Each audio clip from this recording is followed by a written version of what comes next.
जब कोई बड़ा आदमी, प्रतिष्ठित आदमी, पॉलिटिकल लीडर या देश का लीडर या पूरे दुनिया के लीडर्स, जब वो अपने उन्नति के शिखर पर रहते हैं तो बड़ी वाहवाही होती है, लोग उसके प्रशंसक होते हैं, उसको सलाम करते हैं, उसका आदर करते हैं, ठीक है। लेकिन अगर वो गिर जाए अपने स्थान से, अपने प्रतिष्ठान के स्थान से, या उसके जीवन में कुछ ऐसी बातें आती जो लोगों को बहुत खटकती है, बोला यार ये क्या लीडर है, ये किस प्रकार का लीडर, हम तो इसको पूजते थे, इसकी आराधना करते थे, आज तो ये गिर पड़ा, हाँ आप कैसे इसको आदर देंगे। और इस प्रकार से हम देखते हैं कि वो फिर उसके बाद याद नहीं किया जाता। एक व्यक्ति जो बहुत बहुत चमत्कारी, बहुत अच्छा हर चीज़ में, लेकिन आज वो गिरा पड़ा है। इतिहास में यदि हम देखें तो इस प्रकार के कई व्यक्तित्व पाए जाते हैं, और उसमें से एक व्यक्तित्व जो पाया गया है वो है शाऊल राजा। शाऊल राजा बड़ा महान राजा था, परमेश्वर ने उसको चुना था अपनी महिमा के लिए, अपनी जो पर्पस है, उद्देश्य को पूरा करने के लिए शाऊल राजा को चुना गया, और उसने बहुत सारी बहुत अच्छी बातें अच्छी की उसने। लेकिन कहीं न कहीं आ करके वो पाप में गिर गया, कई प्रकार के पाप, और उसने परमेश्वर के विरोध में कुछ ऐसे बातें की जिससे वो अपने स्थान से, अपने स्तर से नीचे गिर गया। और यहाँ तक नीचे गिर गया कि वो परमेश्वर के जो चुना हुआ व्यक्ति था दाऊद, उसको भी मारने के लिए, उसका मर्डर करने के लिए, उसकी हत्या करने के लिए पीछा पड़ा रहा। देखिए ऐसा हो जाता है। और क्या हुआ हम देखते हैं कि यदि आप इसको पढ़ें, मैं तो पढ़ूंगा नहीं टाइम की कमी की वजह से, लेकिन यदि आप दूसरा सैमुएल और उसका पहला अध्याय पढ़ेंगे, 13, 14, 15, 16, 17, 18, 19 तक, तो आप समझ जाएंगे कि इसका जो बैकग्राउंड है, इसका जो संदर्भ है वो ये है कि वो शाऊल राजा बिल्कुल युद्ध में बेहोश हो गया, गिर पड़ा, और उसको पता था कि अब उसको बचने की कोई मतलब आशा नहीं है। तो उसने अपने पास खड़े हुए व्यक्ति से कहा, भैया तू अपना तलवार उठा और मुझे मार, क्योंकि अब मैं नहीं सोचता कि मैं बचूंगा। और हुआ ये भी कि वो सोचा कि कैसे मारूं, लेकिन खैर उसने मार दिया, क्योंकि उसे पता था कि यह बचने वाला नहीं।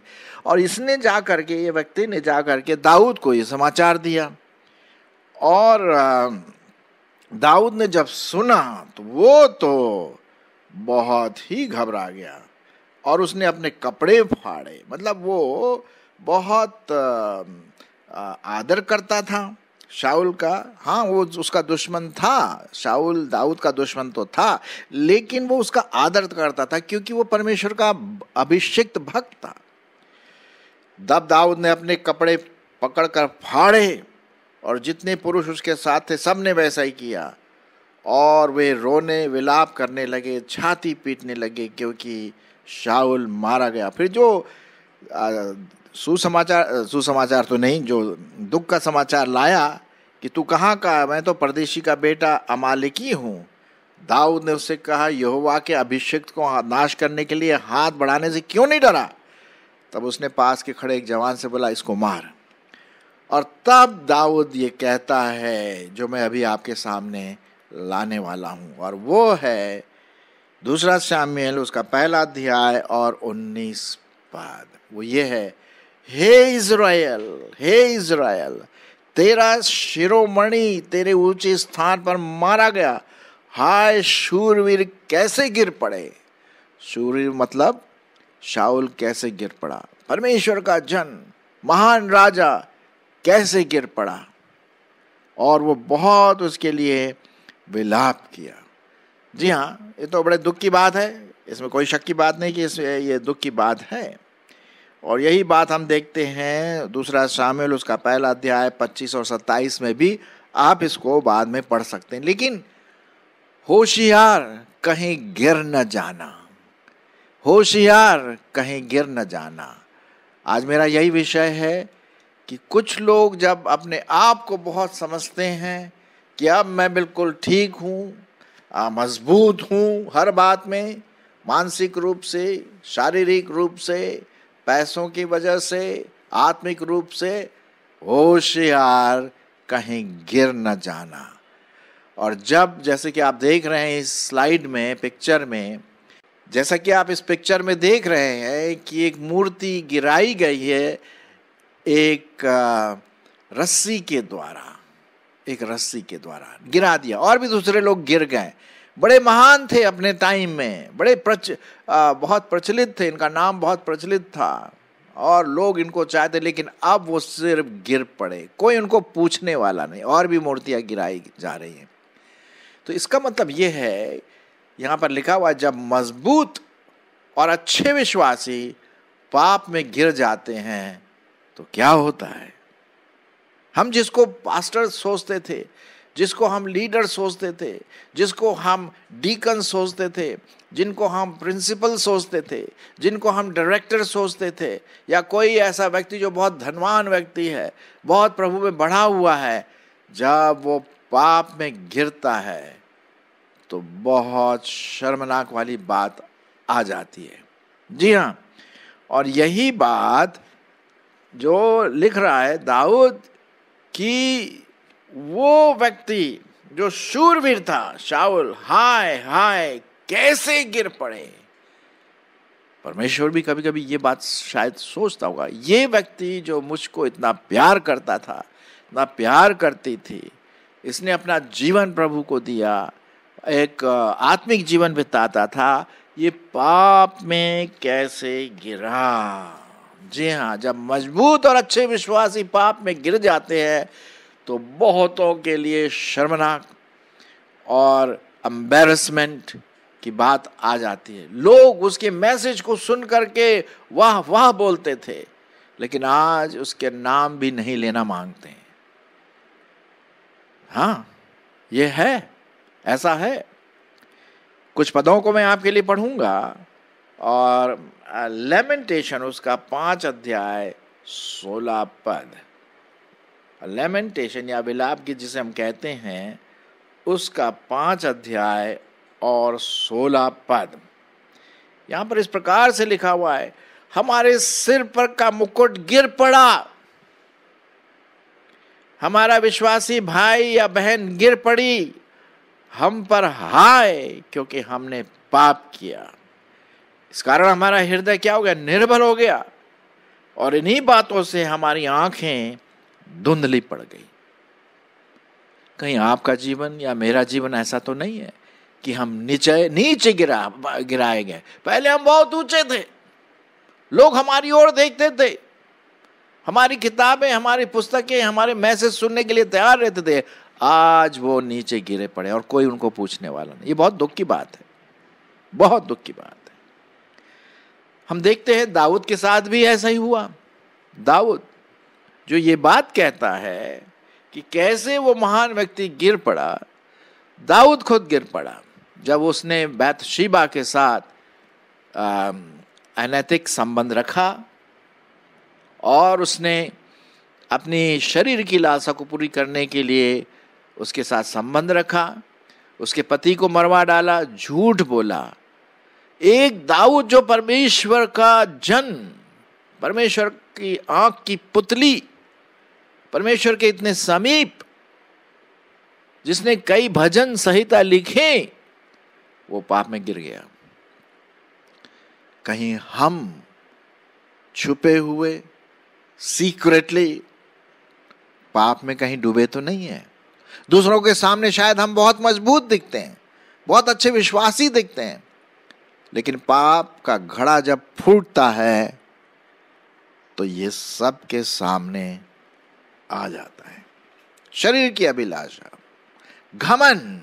बाइबल में क्या लिखा हुआ, हम देखते हैं कि शाऊल जो था बड़ा घमंडी हो गया था। एक समय था घमंड आ गया था, और बाइबल में लिखा हुआ है नीति वचन उसका 16 अध्याय और 18 पद। नीति वचन उसका 16 अध्याय और 18 पद मैं आपके लिए पढ़ देता हूं। यहां लिखा हुआ है, विनाश से पहले गर्व और ठोकर खाने से पहले घमंड होता है। बहुत साफ रीति से परमेश्वर का वचन यहां पर लिखा हुआ है। दाऊद अपनी अभिलाषा में फंस गया, शाऊल दूसरी बातों में, पॉलिटिकल उसमें फंस गया, अपने मन विचार में वो सोचा कि मैं सब कुछ ठीक करूंगा, परमेश्वर पर वो निर्भर नहीं रहा। मत्ती उसका 26 अध्याय उसका 41 पद, मत्ती उसका 26 अध्याय और 41 पद क्या लिखा हुआ है?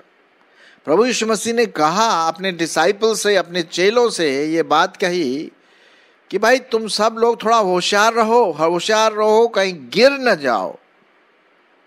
इसीलिए उसने कहा जागते रहो और प्रार्थना करते रहो कि तुम परीक्षा में न पड़ो। आत्मा तो तैयार है परंतु शरीर दुर्बल है। आत्मा हमारी अंदर की इच्छा तो ये है कि हम प्रभु परमेश्वर की आराधना करें, उसकी स्तुति करें, उसका भय माने, वो तो है, लेकिन जो हमारा शरीर है, हमारा फ्लैश, वो कमजोर है और ये शरीर मांगे मोर। जी हाँ, आंखों की अभिलाषा, शरीर की अभिलाषा। और जब ये बातें आती हैं, जीविका का घमंड, तो अच्छे से अच्छे आदमी गिर जाते हैं, अच्छे से अच्छे बहनें गिर जाती हैं पाप में। जब जिसको हम बोलते थे, जो हमारा आदर्श बना रहता था, वो अब कोई आदर्श नहीं होता। जब ऐसे बात हो हम गिरते हैं। जब मजबूत अच्छे विश्वासी पाप में गिर जाते हैं। ये बहुत ही महत्वपूर्ण परमेश्वर का वचन है। कहीं आप गिर न जाएं, होशियार, कहीं आप गिर न जाएं। मुझे याद है कि एक समय था, हालांकि मुझे बर्फ में स्केटिंग करना तो आता नहीं है, तो एक दिन मुझे मेरे दोस्तों ने बोला चलो हम आपको स्केटिंग करना सिखाएंगे बर्फ के ऊपर।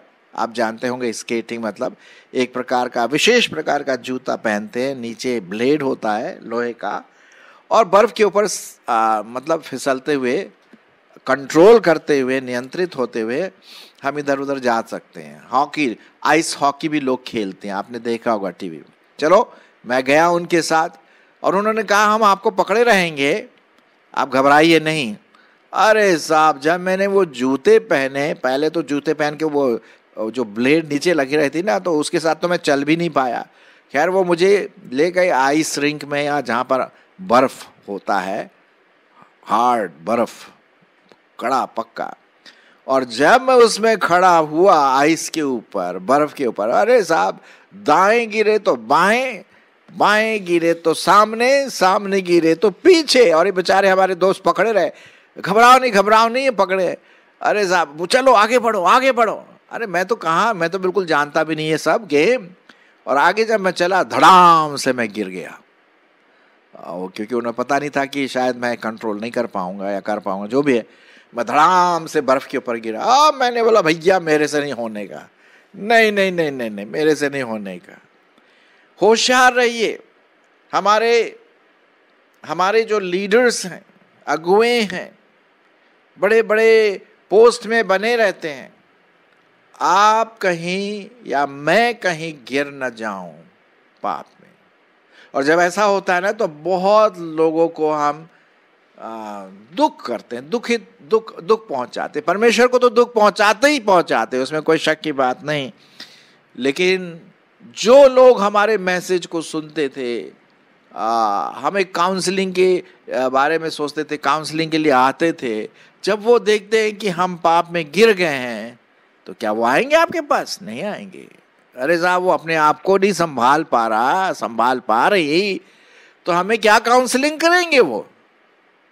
जब मजबूत और अच्छे विश्वासी पाप में गिर जाते हैं, जब शूरवीर गिर जाते हैं, जो अपने आप को बहुत ऊंचा समझते थे। देखिए रोमियो उसका 11 अध्याय और 20 पद में बहुत इंटरेस्टिंग चीज लिखी हुई है। रोमियो उसका 11 अध्याय और 20 पद। सुनिए क्या लिखा हुआ यहाँ पर, बहुत इंटरेस्टिंग से लिखा। भला वे तो अविश्वास के कारण तोड़ी गई, परंतु तू विश्वास से बना रहता है, इसलिए अभिमानी न हो, परंतु भयमान, कहीं तू गिर न जाए, कहीं तू गिर न जाए। पहला कुरिन्थियों 10 अध्याय 12 पद। पहला कुरिन्थियों उसका 10 अध्याय और 12 पद क्या लिखा हुआ है? इसलिए जो समझता है कि मैं स्थिर हूं, वो चौकस रहे, कहीं गिर ना पड़े। सुना ना आपने? परमेश्वर का वचन बड़ा सटीक रूप से कहता है हम सबों के लिए, मेरे लिए। मैं कई बार पाप में गिरा, परमेश्वर ने मुझे लताड़ा, उठो उठो। शायद आप पाप में गिरे होंगे। इसलिए जो अपने आप को समझता है कि मैं बहुत स्थिर हूं, मैं बिल्कुल ठीक, उसी समय वो कहीं गिर न जाए। परमेश्वर का वचन कहता है 13वां पद, तुम किसी ऐसी परीक्षा में नहीं पड़े जो मनुष्य के सहने के बाहर हो। परमेश्वर विश्वास योग्य है, वह तुम्हें सामर्थ्य से बाहर परीक्षा में पड़ने न देगा, वरन परीक्षा के साथ निकास भी करेगा कि तुम सह सको। आप समझ गए ना? जहां कहीं भी मेरी कमजोरी है, हमें परमेश्वर के सामने लाना है ना? ये बहुत इंपॉर्टेंट है, बहुत इंपॉर्टेंट है कि हम प्रभु परमेश्वर के सामने और दूसरों के सामने होशियार रहें, कहीं हम कंगाल ना हो जाए। हम सोचते कि हम धनी हैं, आत्मिक रीति से धनी हैं, पैसे की वजह से धनी हैं, मानसिक रूप से धनी है, लेकिन बाइबल कहती कभी कभी ऐसा बोल करके हम कंगाल बन जाते हैं। प्रकाशित वाक्य उसका 3 अध्याय और 17वां पद। तू जो कहता है कि मैं धनी हूं और धनवान हो गया हूं और मुझे किसी वस्तु की घटी नहीं, और ये नहीं जानता कि तू अभागा और तुच्छ और कंगाल और अंधा और नंगा है। बाप रे बाप, कितना हार्ड, सटीक परमेश्वर का वचन हमारे लिए है। मेरे प्रियो, हम पाप में गिरते हैं, कभी कभी हमारे जीवनों में पाप आता है, लेकिन उसका एक हल भी है। हल ये है कि हम उस पाप को माने, परमेश्वर के सामने माने। यदि हमने किसी व्यक्ति के विरोध किया है, उससे जाकर के माफी मांगे और पश्चाताप करें। प्रभु से हम पश्चाताप करें, प्रभु के सामने गिड़गिड़ाएं, प्रभु मैंने पाप किया है, मैंने तेरी दृष्टि में पाप किया है। उड़ाऊ पुत्र क्या था? उसने बोला मैं जाऊंगा अपने पिता के पास, माफी मांगूंगा कि मैंने तेरी दृष्टि में पाप किया, और उस पिता ने उसको क्षमा कर दिया। हमारा परमेश्वर भी दयालु है, अनुग्रहकारी है, ग्रेशियस है। वो हमें क्षमा करने के लिए बिल्कुल तैयार है, यदि हम अपने दिल को साफ रखें, परमेश्वर के सामने बिल्कुल ऑनेस्ट बने रहे, ईमानदार, उसके सामने ईमानदार बने रहें। अगर गिर गए हैं तो उठ करके फिर खड़े हो जाएं और आप अपने आत्मिक जीवन में आगे बढ़े। भजन संहिता 51 जो है, बिल्कुल इसी बात का एक बड़ा सबूत है कि जब दाऊद गिर पड़ा अपने पाप में, तब उसने भजन संहिता लिखा 51, और उसने कहा कि मैं पश्चाताप करता हूं दिल से प्रभु कि मैंने तेरे विरुद्ध पाप किया, मुझे साफ कर, मेरे पूरे व्यक्तित्व को साफ कर दे। आइए हम इसी प्रकार से प्रभु के सामने मांगे। जब मजबूत और अच्छे विश्वासी पाप में गिर जाते हैं, उठ जाइए, प्रभु के सामने माफी मांगे, व्यक्तिगत रूप से लोगों के सामने माफी मांगे और आगे बढ़ें। ये तो अनुग्रह है। मैं आपके लिए पढ़ूंगा भजन संहिता 51। हे परमेश्वर, अपनी करुणा और करुणा के अनुसार मुझ पर अनुग्रह कर, अपनी बड़ी दया के अनुसार मेरे अपराधों को मिटा दे, मुझे भली भांति धोकर मेरा अधर्म दूर कर और मेरा पाप छुड़ाकर मुझे शुद्ध कर। क्या पश्चाताप की प्रार्थना है। यदि आपके जीवन में ऐसा कुछ है अभी सीक्रेटली, किसी को नहीं पता, या अगर पता है किसी को, प्रभु के सामने गिड़गिड़ाए, रोएं, चौथा पद यहाँ पर लिखा हुआ है, तीसरा पद, मैंने अपने अपराधों को जानता हूं और मेरा पाप निरंतर मेरी दृष्टि में रहता है। मैंने केवल तेरे ही विरुद्ध पाप किया है और जो तेरी दृष्टि में बुरा है वही किया, ताकि तू बोलने में धर्मी और न्याय करने में निष्कलंक ठहरे। देख, मैं अधर्म के साथ उत्पन्न हुआ और पाप के साथ मां के गर्भ में पड़ा। देख, तू हृदय की सच्चाई से प्रसन्न होता है और मेरे मन ही में ज्ञान सिखाएगा। जूफा से मुझे शुद्ध कर तो मैं पवित्र हो जाऊंगा। मुझे धो और मैं हिम से भी अधिक श्वेत बनूंगा। मुझे हर्ष और आनंद की बातें सुना, जिससे जो हड्डियां तूने तोड़ी हैं वे मगन हो जाएं। अपना मुख मेरे पापों की ओर से फेर ले और मेरे सारे अधर्म के कामों को मिटा दे। हे परमेश्वर, मेरे अंदर शुद्ध मन उत्पन्न कर और मेरे भीतर स्थिर आत्मा नए सिरे से उत्पन्न कर। मुझे अपने सामने से निकाल ना दे और अपने पवित्र आत्मा को मुझसे अलग ना कर। अपने किए हुए उद्धार का हर्ष मुझे फिर से दे और उदार आत्मा देकर मुझे संभाल। जब मैं अपराधियों को तेरा मार्ग सिखाऊंगा और पापी तेरे ओर फिरेंगे। हे परमेश्वर, हे मेरे उद्धारकर्ता परमेश्वर, मुझे हत्या के अपराध से छुड़ा ले, तब मैं तेरे धर्म का जय जयकार करूं। हे प्रभु, मेरा मुंह खोल दे, तब मैं तेरा गुणवाद करूंगा। क्योंकि तू मेल बलि से प्रसन्न नहीं होता, नहीं तो मैं दे देता। होम बलि से भी तू प्रसन्न नहीं होता, तो प्रभु परमेश्वर किससे प्रसन्न होता है? सुनिए, टूटा मन परमेश्वर के योग्य बलिदान है। हे परमेश्वर, तू टूटे और पिसे हुए मन को तुच्छ नहीं जानता। यहाँ पर हम देखते हैं इतना, आगे और आप पढ़ सकते हैं। हो सकता है घमंड है वो हमारे जीवन में, हो सकता है ईर्ष्या हो हमारे जीवन में, हो सकता है शरीर की अभिलाषाएं हो, आंखों की अभिलाषाएं हो, उल्टे सीधे अश्लील पिक्चर देखते हैं, वीडियो देखते हैं, जो भी हो, याद रखिए, जब मजबूत अपने आप को जो मजबूत समझता है, अच्छा विश्वासी समझता है, होशियार रहे कहीं वो गिर न जाए। परमेश्वर के आगे नम्रता सहित अपने आप को सौंप दे। और जैसा आज का जो शीर्षक है लिखा हुआ है, होशियार कहीं गिर न जाना, होशियार कहीं गिर न जाना। आमीन।